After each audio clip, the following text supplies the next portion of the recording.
Hello everybody and welcome to the post-match reaction. We've got a change of tune this evening, lads, because we've got a point, which is a nice change, but weirdly it still doesn't feel adequate, really. It doesn't feel good enough still. We've stopped the losing run, we're out of the teens, but it wasn't a very good game overall. Better, but not good, really, was it?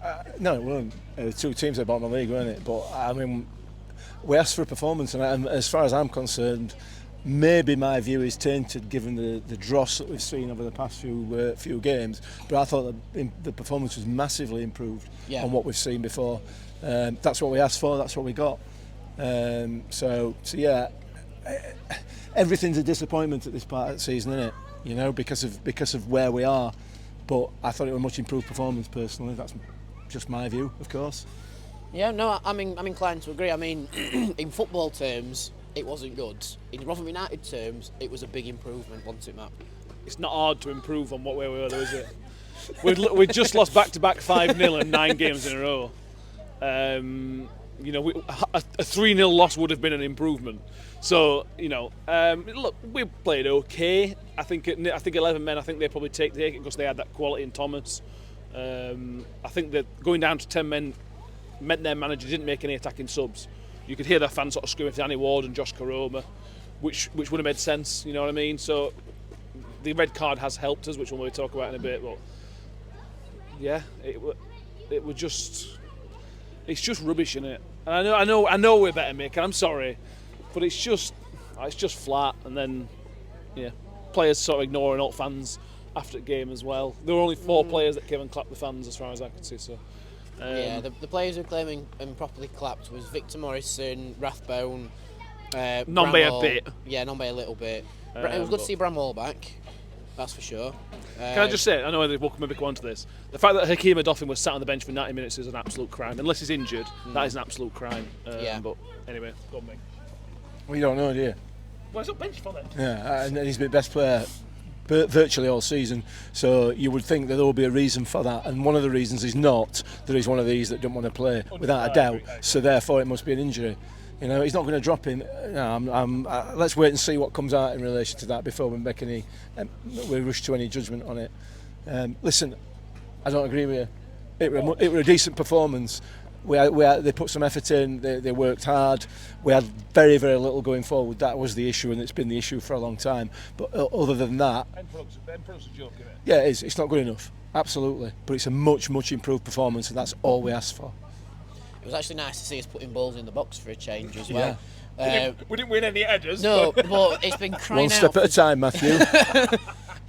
And in that regard, it almost feels like weirdly a pre-season game for next season. I was thinking that half time that this just feels like a friendly. There were from the Rotherham side, there were no atmosphere, we're flat. It just felt like a friendly. Yeah, just testing out for next season, really getting the balls wide into the box. Maybe that's Richardson's plan. But it was good to see. I mean, we played closer to how Sheffield Wednesday played against us than we have done at all. And I said on the podcast, that's how we should be playing football. And there were little sprinklings of it today. Anyway, we'll stick with the positives. Rimanota's chance in the first half, how it cannons off the post. How different would the game have been if that had got in? Both atmosphere-wise and quality-wise. You know, beginning of the season, that either goes in or it gets tapped in. You know, and the way Matt and I talked about this during the game. You know, we've got headers going out of play when ordinarily they go straight at man. You know, that's what happens when you're down there. It was a great effort from Rimanota, who had a fantastic game today. He was outstanding and deservedly won Sponsors Man of the Match. So, yeah, just a shame it didn't go in, but it would have been a different game potentially then. Yeah. What about the penalty shout from Huddersfield? I might be in a slightly better position to look at this, but what are your guys' views from the East Stand? My initial thought was that it's obviously going to give a penalty. I would need to watch it back.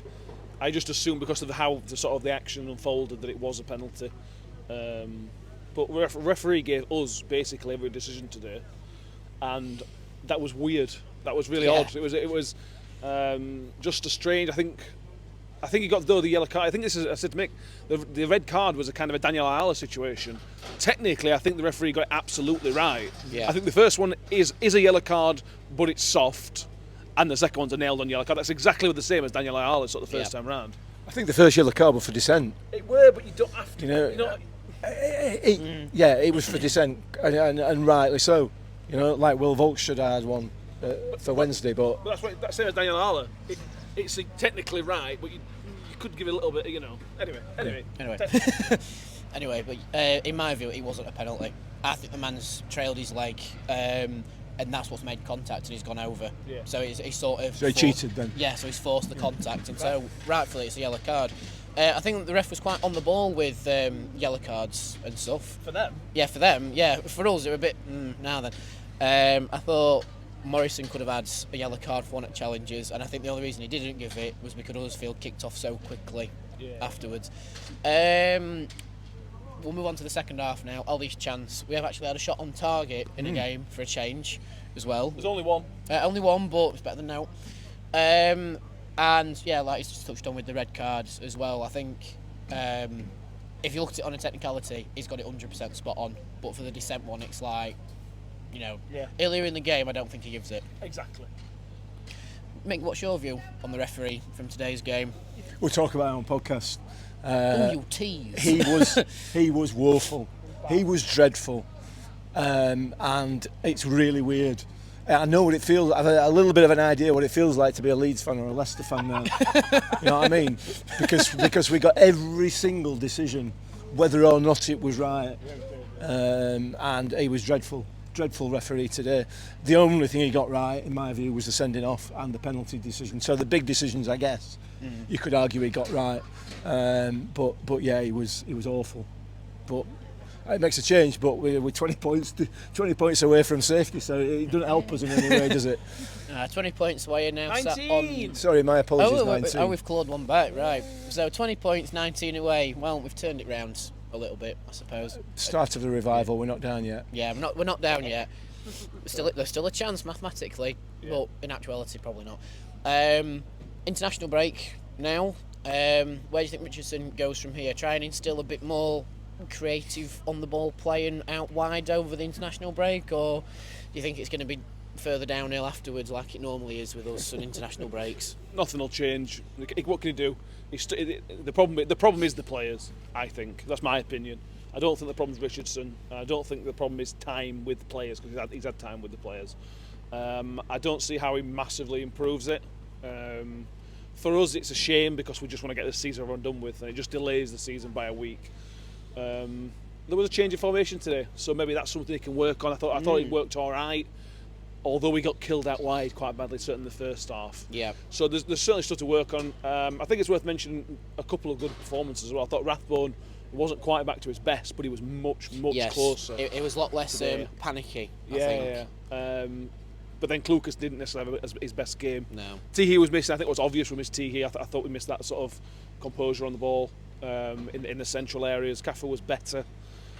Kyoso wasn't. But Revan, I thought Revan was really, really good today. So there's players there that I can sort of see, right, if you can get them working the right way, that's really good. We can move forward. But there's a couple of notable omissions, whether they're injury related or not. Yeah. You know, is Jordan Hugel injured? I don't know. We'll wait and find out. Yeah. That's what these 2 weeks are interesting, and I suspect the decisions for the summer will be made in the next 2 weeks. Oh, I agree. The contract-wise 100%. And things like that. I think it'd be for internally it could be a big couple of weeks. I think the contracts that will get re-offered, you know, the players who are on the year deals, etc., they'll be the bulk of it. I think. Trying to say, do you want to stay? Basically. And I think the first sit-down talks for any players on new contracts or extension of current contracts will be, like I say, over the next 2 weeks. Yeah. 2 weeks without Rotherham, is that a blessing or a curse, lads? Curse, because it delays season, that's it for me. It's a blessing. I don't have to think about it for a bit. 100%. We have to watch England instead. Brilliant. I don't. But yeah, thank you very much for watching, guys. We will see you again on April Fool's Day, funnily enough, against Millwall for the next post-match reaction. And have fun during the international. Forget to leave us a review of the game as well on Matt's daft telephone line. Yes. WhatsApp. Join the WhatsApp. Join the WhatsApp. Leave us a voice note. Tell us what you think.